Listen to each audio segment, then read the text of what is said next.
스스로 자기 충족적인 사랑을 하는 사람은 없다고 생각합니다. 스스로 자기를 사랑하세요.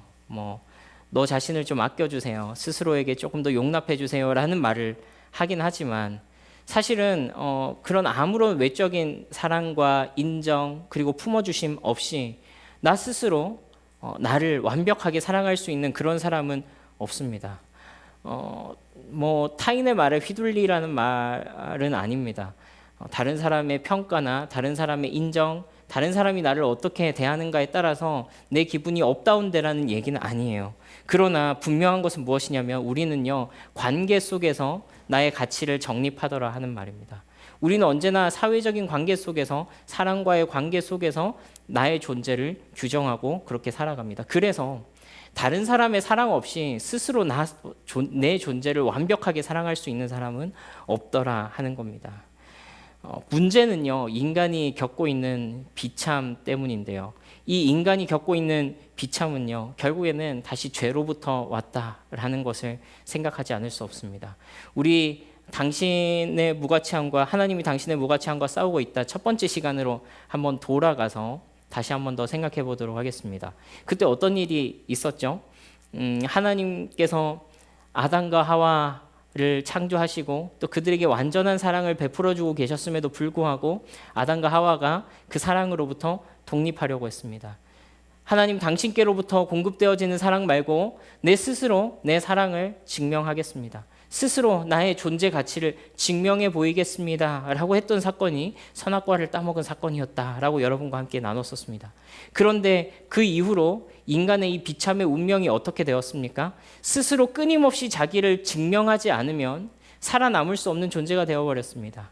그런데 고작 인간이 하려고 했던 그 일은 무엇이었냐면은 해가 뜨고 강력한 햇볕이 내려찌면은 한두 시간 안에 다 말라 비틀어지는 그 무화과 나무 잎으로 치마를 만들어서 자기의 수치를 가리는 것밖에 할 수가 없었더라는 것입니다. 근데 사실은 이 범죄 이후의 인간의 메커니즘이 무엇이냐면은 결국에는 이 사랑과 인정을 얻어내기 위해서 끊임없이 자기의 존재를 스스로 증명하기 위해서 악다구니를 쓰면서 살아가고 있는 것이 인간 존재의 비참이었다 하는 겁니다. 그래서 더 이상 이 세상에서 무조건적인 사랑과 용납, 인정을 얻을 수 있는 것은 불가능해 보입니다. 가장 유사한 것이 부모 자식 간의 사랑일 겁니다. 그래도 부모는 자식에게 무조건적인 사랑을 베풀고 또 자식은 그 부모로부터 그 사랑을 받아 누리는 그런 은혜를 우리는 이 세상 속에서 맛보면서 살아갑니다. 그런데요, 제가 이 세상이 돌아가는 걸 가만히 보니까 이 부모 자식 간에도 이 부모의 사랑을 얻어내기 위해서 경쟁하는 자식들이 있더라고요. 어떤 집은 자식이 많은데 누가 더 부모에게 더 많은 사랑을 받을까 이렇게 쟁취해내는 그런 것들이 있더라고요. 또 어떨 때는 자기가 부모에게 인정받지 못한 자식이라는 것 때문에 가슴 아파하는 자녀들도 많이 봤습니다. 어떻게 하면 내가 아버지에게 인정을 받을 수 있을까? 어떻게 하면 내가 어머니에게 인정받을 수 있을까 하여서 정말로 그 사랑을 온전히 누리지 못하고 또 그 고통 속에서 살아가는 자녀들의 모습도 많이 보곤 합니다. 우리가 오늘 함께 살펴볼 인물이 바로 이 베드로인데요. 사실 이 베드로는 예수님의 수제자라는 별명이 있는 사람이죠. 항상 뭔가 다른 사람보다 텐션도 살짝 더 업돼 있었고 다른 사람들을 통솔하는 그런 사람들을 끄는 그런 매력을 가진 사람이기도 했습니다. 그런데 이 베드로에게 한 날이 찾아왔습니다. 뭔가 평소와는 다른 날 밤이었습니다. 바로 예수님의 마지막 밤이었죠. 예수님과 마지막 식사를 하는 그 밤에 이제 베드로는 역시나 언제나처럼 다른 사람들보다 살짝 업돼 있었고 다른 사람들보다 조금 더 자신이 있었습니다. 무엇에 자신이 있었냐면 내가 누구보다 이 예수님을 사랑하고 내 사랑을 인정받을 수 있어 라는 그 자신감이 있었던 사람이 바로 베드로였단 말입니다. 요한복음 13장 36절에서 38절까지 우리 한번 번갈아 가면서 읽어보겠습니다. 제가 먼저 읽겠습니다. 시몬 베드로가 이르되 주여 어디로 가시나이까? 예수께서 대답하시되 내가 가는 곳에 네가 지금은 따라올 수 없으나 후에는 따라오리라.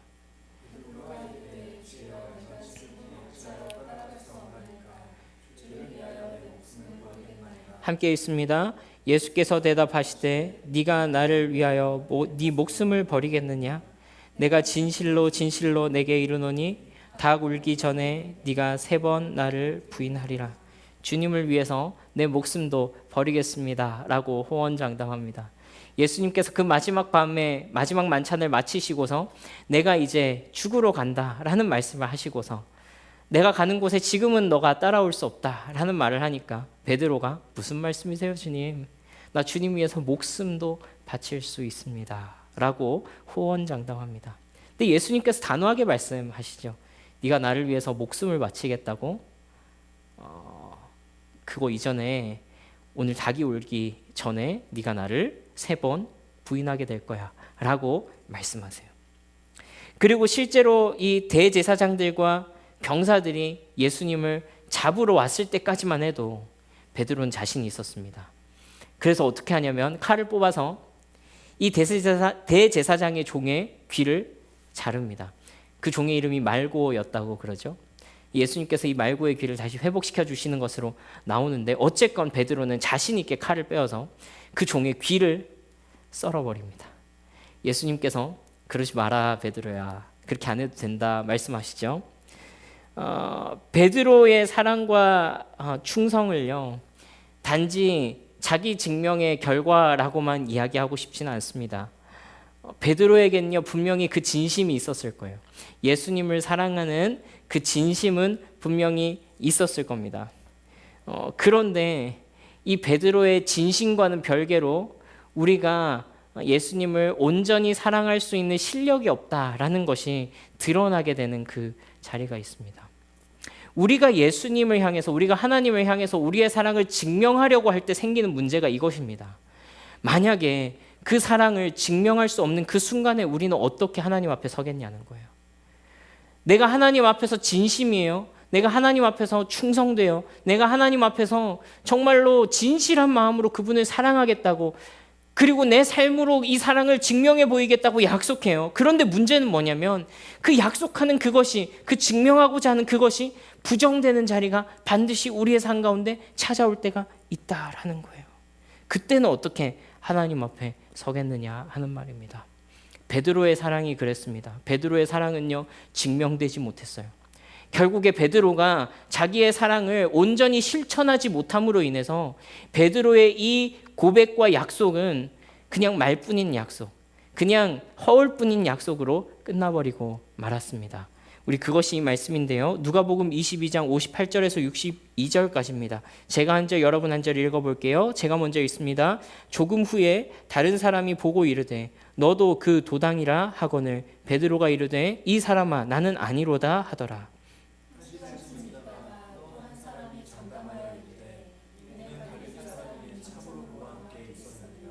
베드로가 이르되 이 사람아 나는 네가 하는 말을 알지 못하노라 고 아직 말하고 있을 때에 닭이 곧 울더라.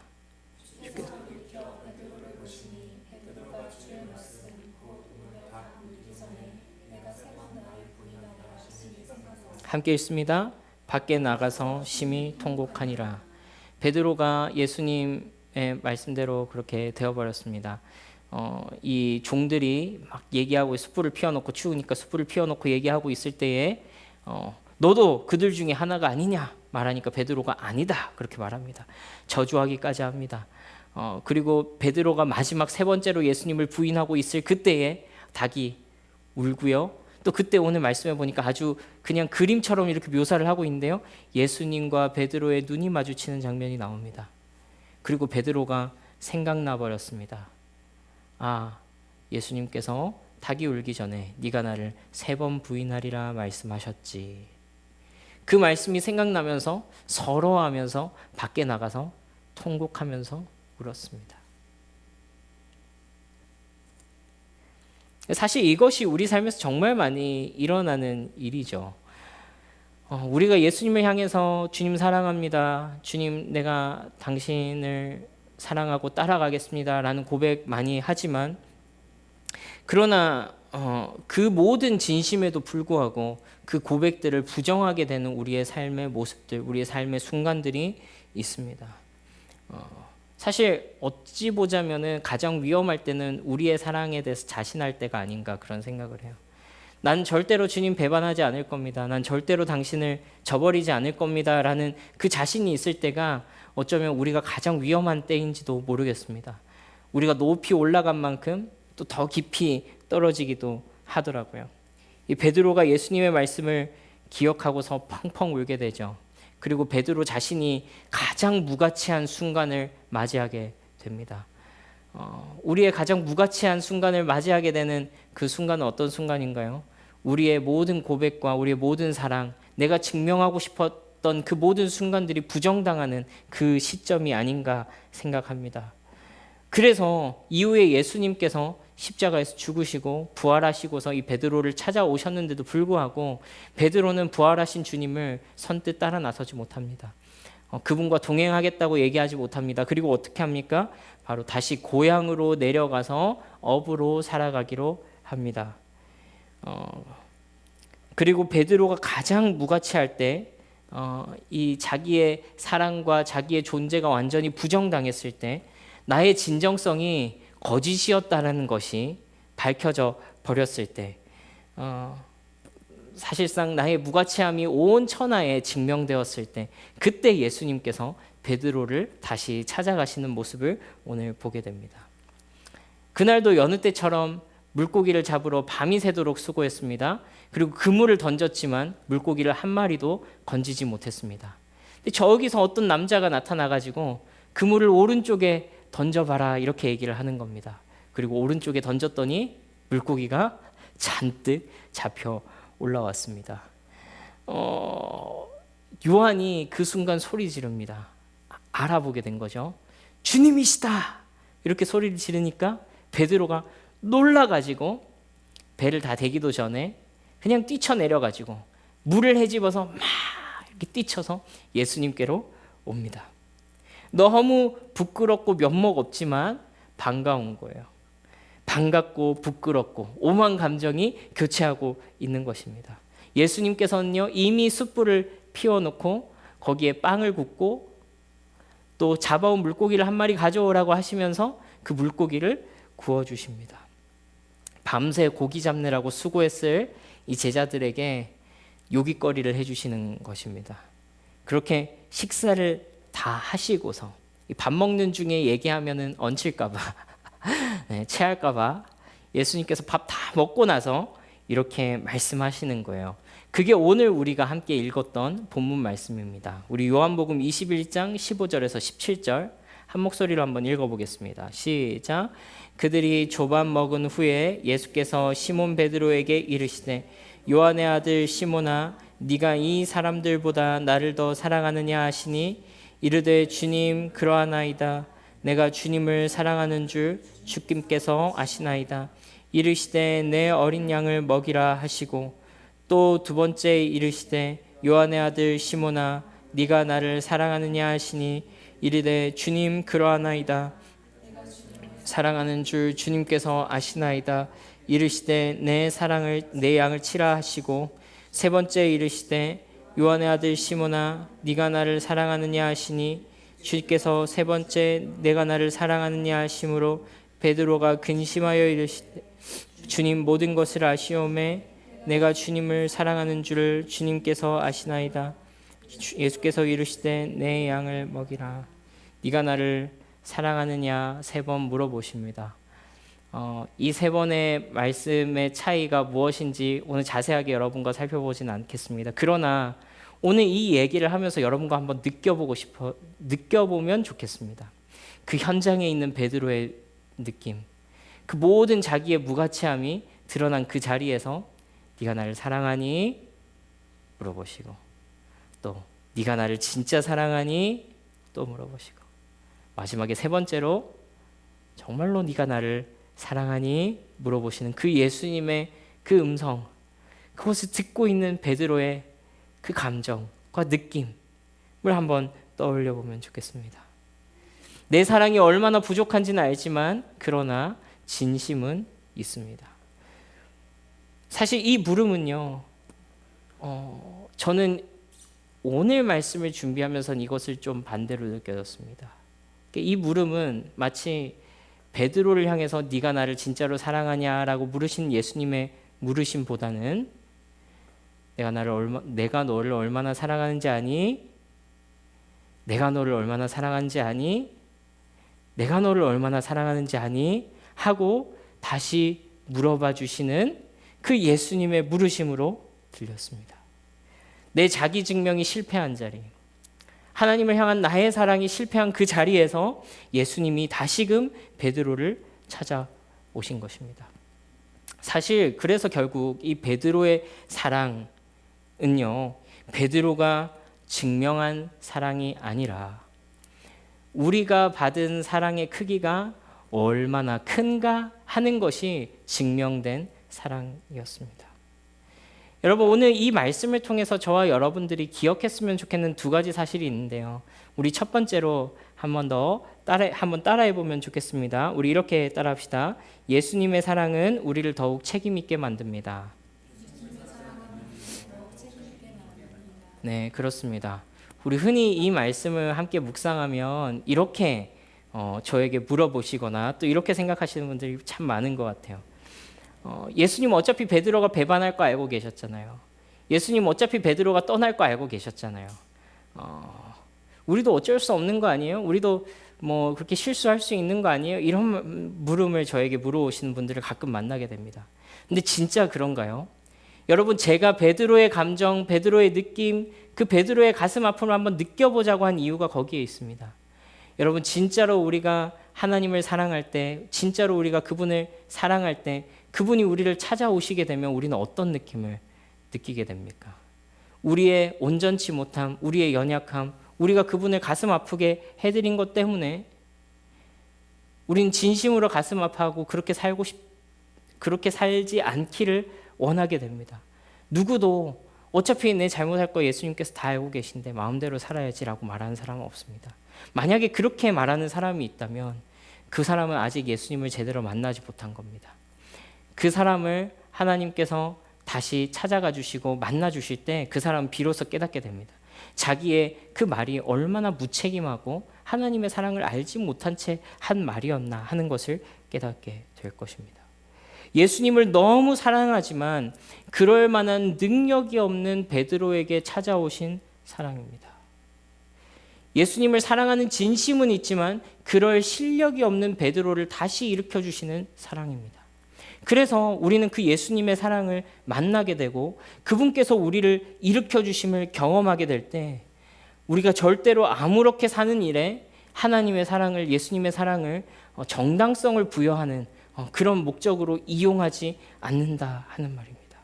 우리 두 번째로 다시 한번 따라 해보면 좋겠는데요. 우리 이번엔 이렇게 따라합시다. 다시 일어서게 하는 사랑을 만납니다. 네, 이것이 우리가 기억해야 할 두 번째 사실입니다. 닭이 울기 전에 네가 나를 3번 부인하리라 하신 이 말씀은요. 그래서 결국에 넌 나를 배신하게 될 거야. 결국에 너는 네 사랑을 증명하지 못하게 될 거야. 라는 말씀이 아니라는 거예요.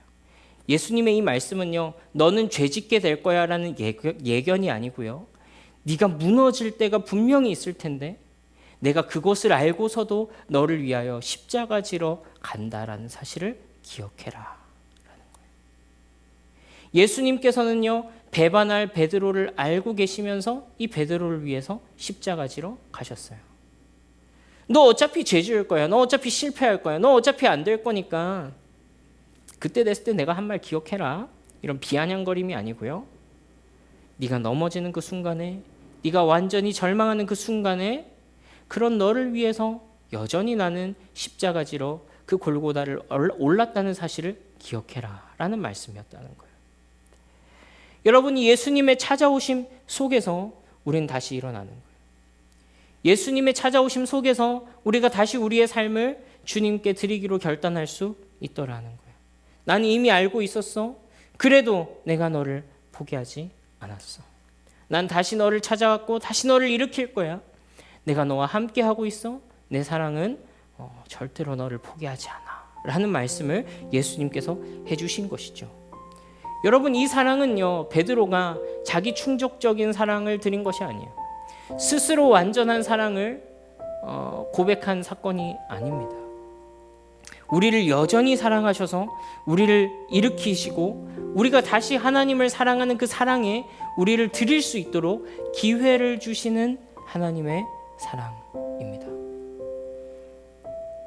우리가 온전히 나를 존귀하게 여기게 되는 그 순간, 우리가 온전히 나를 무가치한 존재에서 가치 있는 존재로 다시 옮겨가서 우리를 존중해 줄 수 있는 그 순간은요, 진짜로 내가 완전해서 내가 나를 진짜로 사랑하고 진짜로 나를 어떤 일이 있어도 너를 존중해, 혼자서 그렇게 무슨 쇼를 하는 건지 모르겠는데 그런 걸 하고 있을 때 내가 나를 진짜로 사랑하게 되는 게 아니고요, 하나님께서 그런 나를 여전히 사랑하고 계시는구나, 예수님께서 그런 나를 위해서 십자가 지셨구나, 하나님께서 여전히 포기하지 않고 나를 일으키고 계시는구나라는 그 사랑과 마주칠 때 다시 나를 사랑할 수 있는, 다시 나를 존중할 수 있게 되는, 내가 무가치하지 않다고 고백할 수 있게 되는 그 자리로부터 나아갈 수 있다고 믿습니다. 자기 충족적인 사랑은 불가능합니다. 우리는 누군가로부터 온전한 사랑을 받을 때 완전하여 줄 수 있습니다. 여러분, 사실 이것이 우리가 은혜로 구원받았다라는 이야기의 또 다른 이 표현, 또 다른 번역이 될 것입니다. 이 말은요, 이 은혜로 우리가 구원받았다라는 말은 내가 자기 증명으로서 나의 구원을 증명해내야 될 필요가 없다라는 의미이기도 합니다. 네가 구원받기 위해서 얼마나 하나님 앞에서 스스로를 증명해내야 하는가를 보여줄 필요가 없다는 말입니다. 우리의 구원은 우리의 사랑이 증명되어서가 아니라 우리를 향한 하나님의 사랑이 증명되었기 때문입니다. 그래서 그 사랑 속에서 오늘 우리는 우리의 가치를 다시 확인하게 되는 것입니다. 아, 하나님이 나를 포기하지 않고 사랑하시는구나. 오늘도 나를 일으키셔서 다시 하나님을 사랑할 수 있는 기회를 주시는구나. 나는 무가치하지 않습니다. 내 무가치하지 않음을 증명해서 그렇습니까? 아닙니다. 그게 아니라 내 무가치함이 가장 처절하게 드러난 그 자리에서 여전히 나를 사랑하시는 하나님을 만났기 때문입니다. 예수님을 만났기 때문입니다. 예수님이 그렇게 사랑하시는 내가 어떻게 무가치합니까? 예수님께서 자기의 생명을 바쳐서 사랑하신 내 옆에 있는 저 사람이 어떻게 무가치합니까? 그리고 예수님께서 다시 한 번 더 이와 같이 기회를 주시죠. 내 양을 먹이라, 내 양을 치라, 내 양을 먹이라, 그렇게 말씀하십니다. 하나님을 다시 사랑할 수 있는 기회를 주신 것입니다. 여러분, 예수님의 사랑은요, 절대로 그냥 무책임하지 않습니다. 그냥 감정적인 사랑이 아닙니다. 오셔서 우리를 조금 위로해 주시고, 그냥 내가 여전히 무가치할지라도, 내가 여전히 아무런 효용성이 없을지라도, 내가 그냥 뭐 굴러다니는 뼈다구처럼 살아갈지라도 그냥 감정적으로만 우리를 충족시켜 주시고 끝나는 그런 사랑이 아닙니다. 하나님의 사랑을 받았던 많은 사람들 삶 가운데 변화된 인생은 무엇이냐면, 하나님의 사랑 끊임없이 부어주시는 그 용납하심을 통해서 그가 일어서서 다시금 주님을 위하여서 어떤 모양으로든지 살아갈 수 있는 은혜를 그 삶 가운데 주신다는 거예요. 여러분, 우리가 우리의 존재가 진짜로 아무것도 증명할 수 없고 우리 존재가 그냥 아무것도 유익도 끼칠 수 없는 그 상태 그대로 그냥 나라는 존재 자체로 소중해, 나라는 존재 자체로 사랑받을 만해, 이 상태로 하나님께서 그것만으로 만족하라고 우리를 내버려 두시지 않는다고요. 사람은 그렇게 만들어지지 않았습니다. 하나님의 형상으로 창조된 인간은 하나님의 형상을 닮아서 하나님을 닮은 그 무언가 어떤 일이든지 하도록 하나님께서 지어주셨습니다. 그런데 어떤 이유인지 모르겠습니다만 절망과 좌절함으로 아무것도 할 수 없이 무너져 있던 나의 삶을 그분께서 찾아오시고 다시 일으키셔서 베드로에게 주셨던 것처럼 우리에게도 그것이 무엇인지는 알 수 없지만 내 양을 먹이라, 내 양을 치라, 내 양을 먹이라, 그 하나님의 사명을 다시 부어주시고, 아, 내가 하나님 나라에서 쓸모있는 존재이구나 라는 것을 우리 삶을 통해서도 경험하게 해주신다고요. 그것이 예수님의 사랑의 결과입니다. 예수님의 사랑은 우리의 감정만 충족시켜 주시지 않으시고 우리의 삶을 실제로 변화시켜서 하나님 나라에서 가치 있는 인생으로, 하나님 나라에서 소중하고 귀중한 존재로 우리를 사용하십니다. 그것이 사람 눈에 보기에는 대단해 보이지 않는 일일지라도 하나님 나라의 그 마지막 퍼즐을 여러분들의 손을 통해서 맞춰주신다 하는 말입니다.